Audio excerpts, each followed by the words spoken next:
Thank you very much. And kia ora koutou, mihi nui koutou.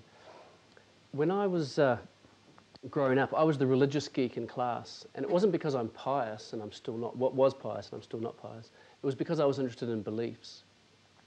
When I was 11, I wanted to be a priest.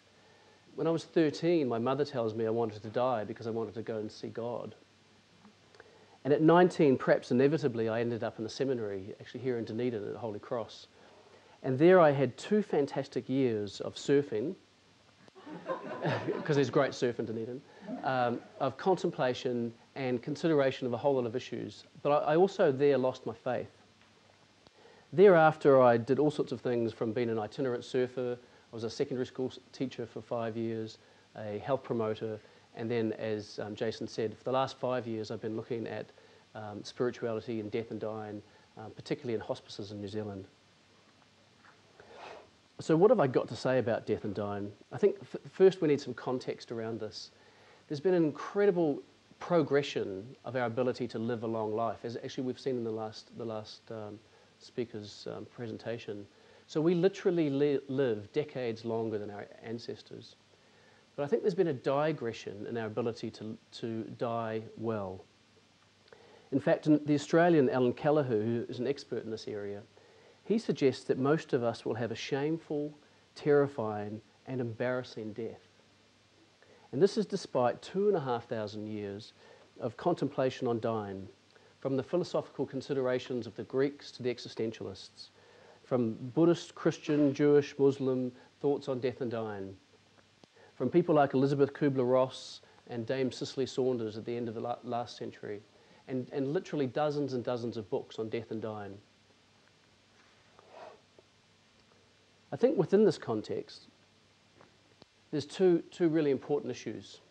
And the first is this idea of a spiritual vacuum or gap. I think this finds us in a situation historically that's completely unique, where meaninglessness is en masse for the first time a major issue. Sometimes this is called the postmodern condition, which is a horrible word, which just basically means that all certainties have been undermined, and certainties in religion, but interestingly in science as well.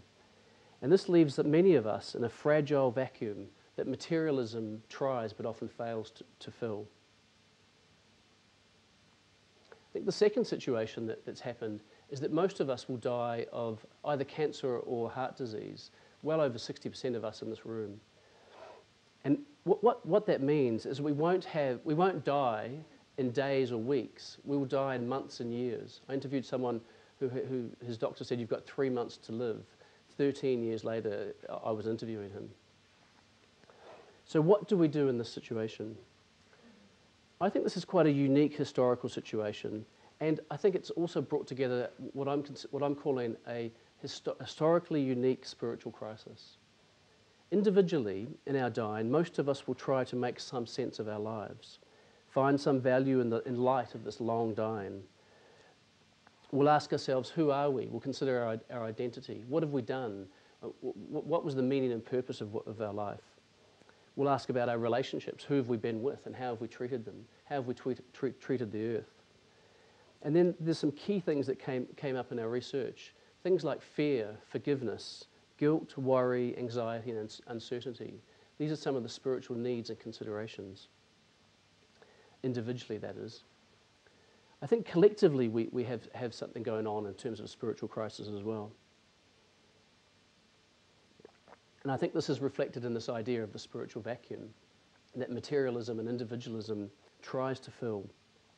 But inevitably, our environment impacts on us.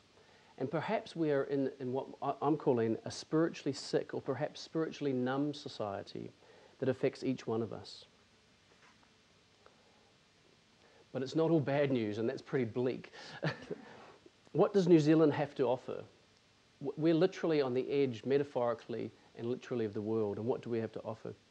I think this is encapsulated in a Māori model of health and well-being called Te Whare Tapa Whā.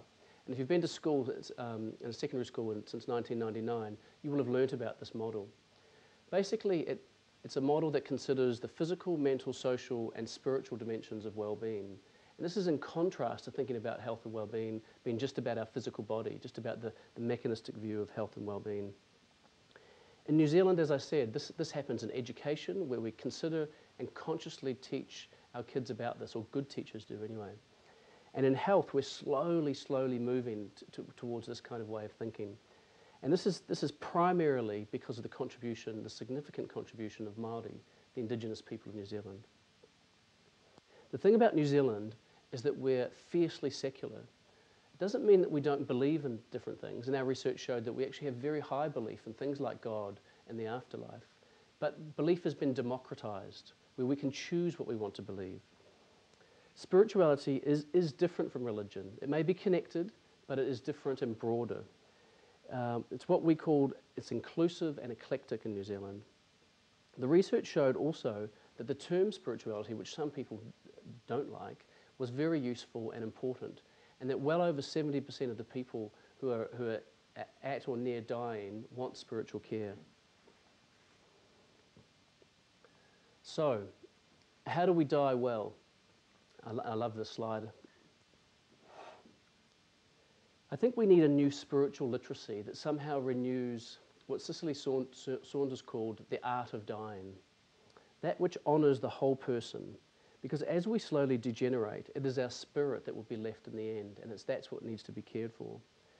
We need spiritual space at the big picture in our society and individually, allowing meaning to be found in our dying. We don't need the answers to be given to each of us, but we need permission and space to consider the questions. I think we need to join the dots here as well. Science is now affirming the spiritual, interestingly, and the best of religions can inform our spiritual literacy, especially about suffering, surrender, and awareness. Healthcare professionals who are at the front line of dealing with those who are dying need permission to be able to deal with these areas and facilitate spiritual well-being. Essentially, I believe we must take spirituality seriously, and if we are to help others and ourselves to die well, I think that's what we need to do. The spiritual imperative asks us not just about our dying, but also about how we live, what matters most. It challenges our values, and it asks us to consider not just who I am, but who we are. As I started off personally, I did regain my faith, but it's a much more inclusive, eclectic, and dynamic faith, embodying the transition from religion to spirituality. And I do hope that it will sustain me and perhaps empower others in our living and in our dying. Thank you.